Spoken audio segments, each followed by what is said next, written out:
Here's how to fix GPS not working on iPhone maps. So the first solution is turn on location service.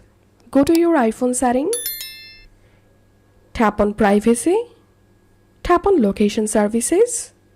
If it's disabled, enable location services. Then tap on share my location. Make sure to enable share my location. Tap on find my iPhone. Also enable find my iPhone option. Then go back from here.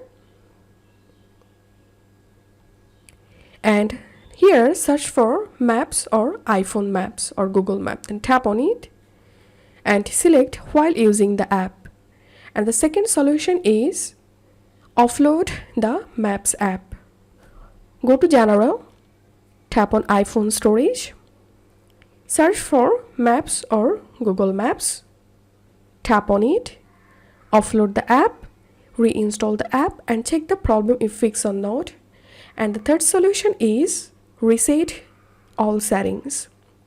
To do that, open your iPhone settings and tap on General. Scroll down and tap on transfer or reset iPhone. Tap on reset and reset network settings. After that, restart your iPhone and hope the solutions will fix your problem. If you find this video helpful, don't forget to subscribe 5 Minute Solution. See you in the next video.